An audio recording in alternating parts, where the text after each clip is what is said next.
Assalamualaikum warahmatullahi wabarakatuh. Di sini saya akan tentang modul 3. Yang pertama di topiknya adalah persediaan.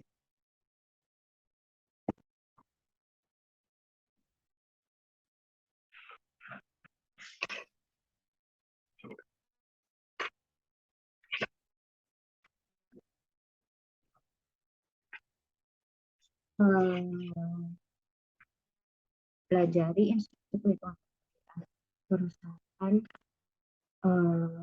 dan nilai penerimaan kita tulis sudah dilakukan. Minta daftar posisi persediaan yang mencakup nama barang, lokasi kualitas, dan harga per tanggal pembiayaan persediaan, tanggal pengambilan persediaan.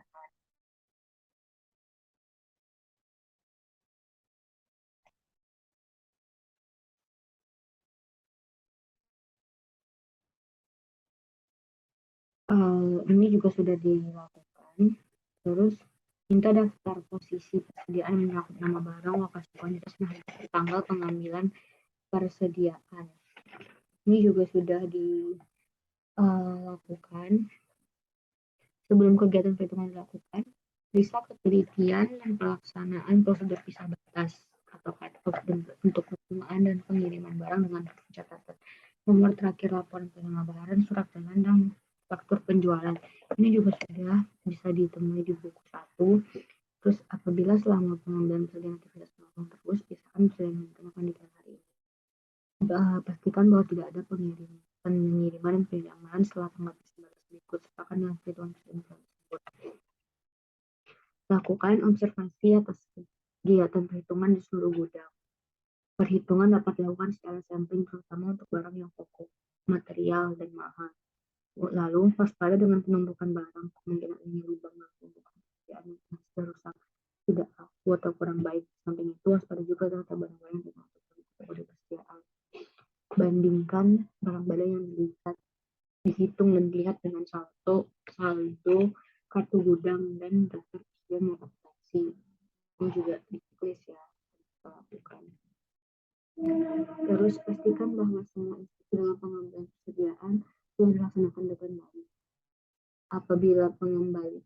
Apabila pengambilan tersebut dilakukan sebelum tanggal mereka atau laporan posisi keuangan, lakukan prosedur penarikan maju atau tes keluar keuangan. Sedangkan apabila pengambilan persediaan dilakukan setelah tanggal mereka posisi keuangan, maka akan untuk penarikan mundur atau tersebut ke tanggal mereka laporan posisi keuangan dan buat atas terjadi sudah buat. Terus uji penilaian harga persediaan dengan membandingkan faktur atau data dari barang untuk pilih barang material dan dasar persediaan. Terus perhatikan kemungkinan perubahan sistem dari materi tahun lalu tidak ya, karena tidak ada perubahan sistem dari tahun lalu. Terus periksa semua penjualan dan perkalian dari daftar persediaan. Ini juga ada. Terus siapkan schedule utama, ini udah ada ya di sini sheetnya. Nah, minta daftar persediaan yang mencakup barang, kuantitas, dan itu juga sudah kita minta. Terus lakukan penilaian analitis untuk melihat kewajaran dari nilai persediaan. Ini kita kerjakan di F1.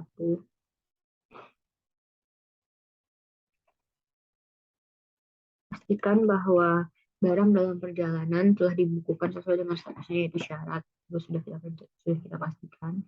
Dapatkan konfirmasi untuk persediaan di luar kompleks perusahaan. Pastikan juga apakah ada bagian dari persediaan yang dijaminkan.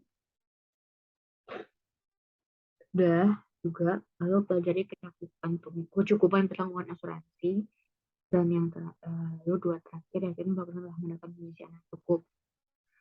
Sama pelajari semua barang perjanjian pinjaman dengan kreditur. Pelajari apakah ada persediaan jaminan. Lalu untuk pajak pertambahan hanya ini yang bisa didapatkan, yaitu pajak masukan tersebut telah dilaporkan dan atau dikaitkan secara teratur dalam SPT masa dan dikompensasikan dengan pajak keluaran.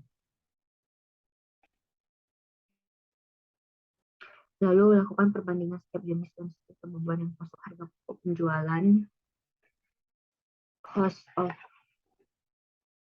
of gold COGS itu ada di PL2, sama yang meyakinkan bahwa harga pokok produksi dicatat berdasarkan perhitungan yang diakomodir ini juga ada di sini PL2.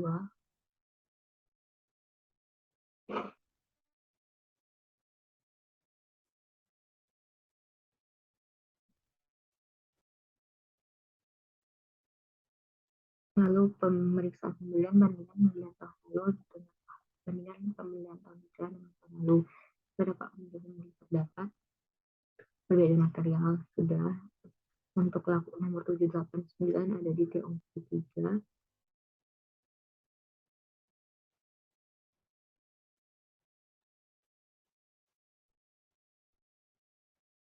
Lalu kita langsung saja ke modul F, yaitu ini schedule persediaan. Data per klien bisa kita dapatkan di buku 1.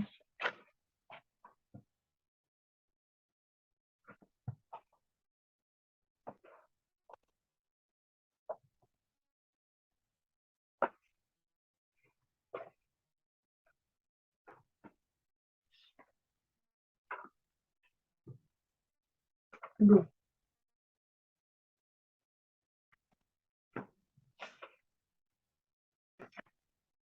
kata dapatkan di buku 1 halaman paling ujung.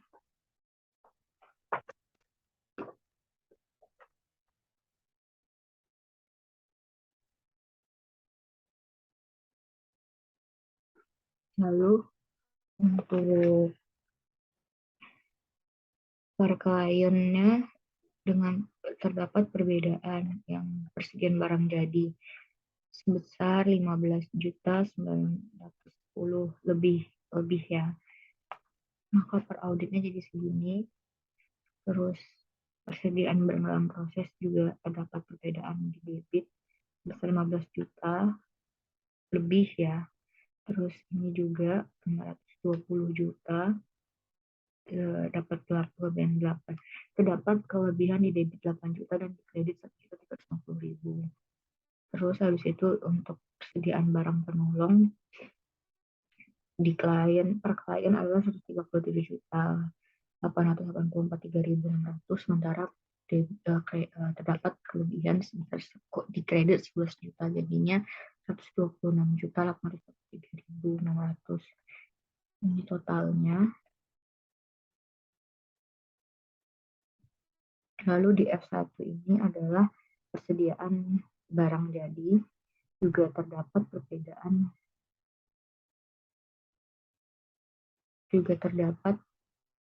perbedaan besar yang tertulis di sini.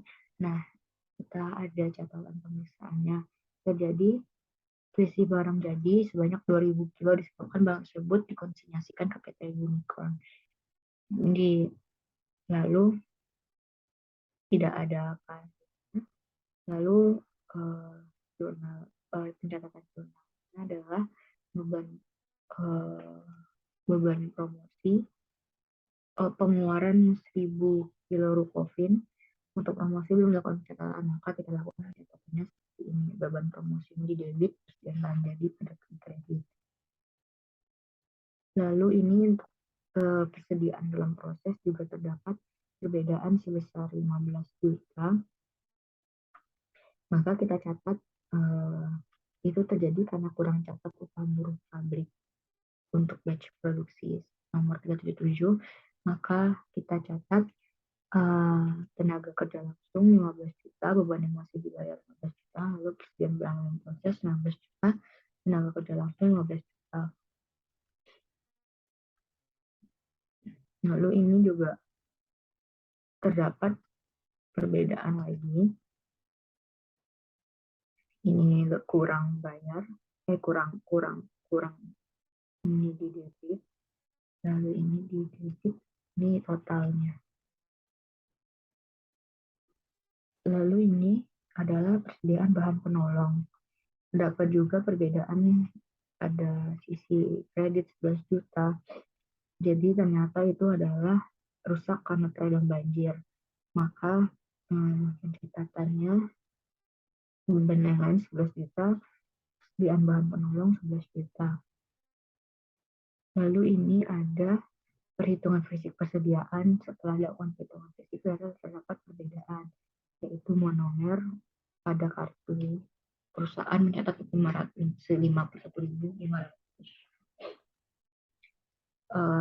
Ternyata terdapat perbedaan 90, keterangannya barang dicuri. Terus habis itu ini karton box yang tadi barang terendam banjir. Terus ini Rukofin SP500, ternyata terdapat perbedaan sebanyak 2000 kilo, itu adalah barang konsinyasi. Rukofin SP1000 terdapat perbedaan 1000 kilo, itu adalah barang sampel promosi.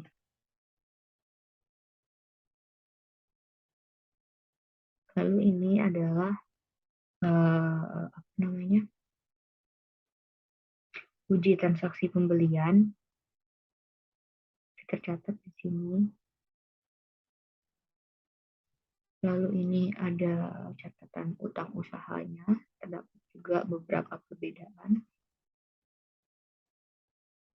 Ini adalah daftar konfirmasi dan pengeluaran setelah tanggal neraca. Ini terdapat juga perbedaan. Ini minus kurang ya.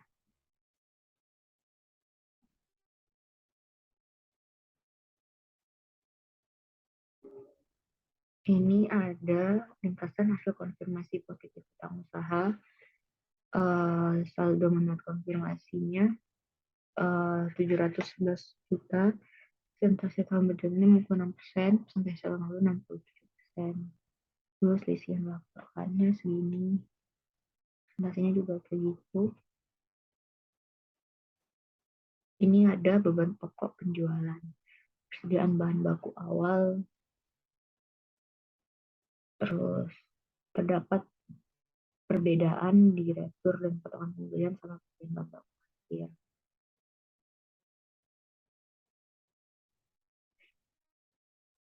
Terdapat juga perbedaan di barang dalam proses akhir sama persediaan barang jadi akhir. Lalu ini uji kisah batas pembeliannya. Infonya bisa didapatkan di buku 1. Begitu juga yang PL2 dan yang lain. Sekian dari saya. Assalamualaikum warahmatullahi wabarakatuh.